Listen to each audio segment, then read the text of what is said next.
I would just like to talk about Stephen's first love. He actually did a tattoo of his first love, and he had to have it covered up before he got married here today. And as Derek kind of touched upon, his first love was Celtic. And he's basically got a shell suit and he's tattooed to his body from this day. We all used to have season tickets at Celtic. Stephen, Darren, Anthony, Barry. And I think it lasted about 12 years or so before Soccer Saturday got more interesting. But I think it's fair to say that me and Stephen, we've got a fair bond now. We've got 2 young daughters a day apart, and to be fair, our time's better spent on Saturday. We experienced a number of European away days. Amsterdam, Champions League qualifier, 3-1 win, very late night stroke morning, missed our train to Brussels, had to get the Eurostar into London to find out there were no flights home that time. Had to stay in London for the night, 5 of us in a 2-bedroom. We got a flight home the next day, but it's fair to say that was the first experience of planes, trains and automobiles following Celtic. You were on a bus? Oh.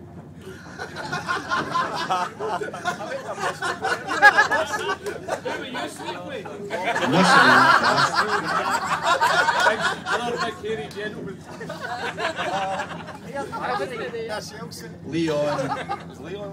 Leon, a 1-0 defeat and Henry breaks his leg. We couldn't get a We couldn't get a hotel room in Leon. We had to travel an hour or so to St Etienne.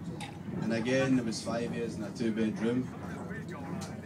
The day of the game involved plenty of food and drink, followed by Stephen decorating the hotel room with one of the 6 kebabs he had that day. Next trip was Bordeaux, 1 each draw. Our first stay in the Hotel California, and where Stephen was christened Big Daisy when he stuck his big coos head out the taxi, and again full of drinking kebabs. We had a week in Seville. Well, we actually stayed in Finger the Hola for the UEFA Cup final. We did some drinking that week, it's fair to say. We thought we were going to pass out the stadium that night. I don't know whether it was the drink or the heat. And the last trip, which I think was my favourite one, which was just me and Stephen. Milan for the last 16 in the Champions League. Just the 2 years, and I think it's fair to say it's probably the last time we watched Celtic win the Champions League.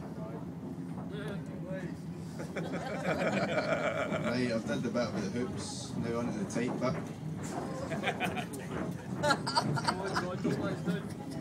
Stephen's so tight he could sharpen a pencil in his arse. And if there were flies on him, he'd be asking for rain. I said earlier, he tries to cram 5 people into a 2-bedroom. Stephen was looking for a cheap wedding, and as a member of the Duke of Argyll's regiment in the army, he thought he could get the ex-servicemen's club. Until they realised his brief tour of duty was less than 2 weeks. His next idea was to bugger off to New York and have a small wedding, and hope nobody would come. Again, you underestimate the lure of a free bar. We'll go anywhere for a free drink, especially when it comes for you. Just hope the captain's got enough supplies. Nobody told him Philway and the Thompson were coming.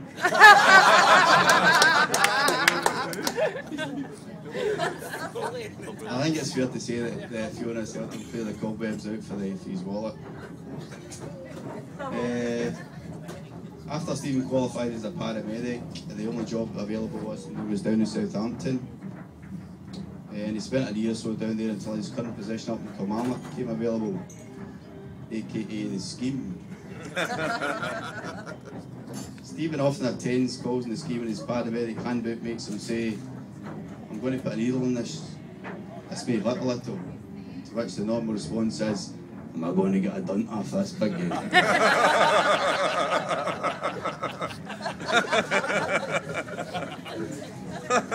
Stephen often complains about being a glorified taxi driver, transporting drunk, inebriated women around South Ayrshire. That's all the patients I'm talking about. That's Fiona today, Eileen in the damn side.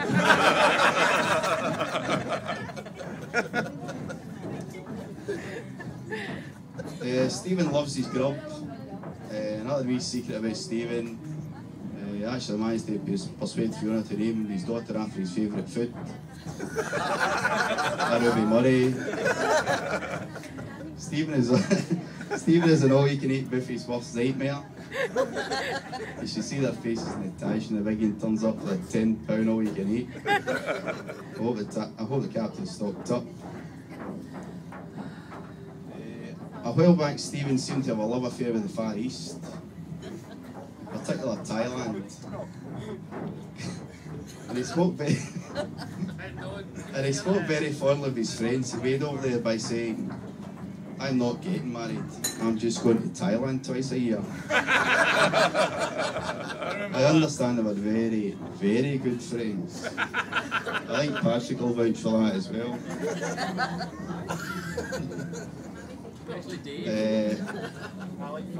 No, on a more serious note, I like to affectionately call Stephen Biggin. I think that speaks volumes for the man.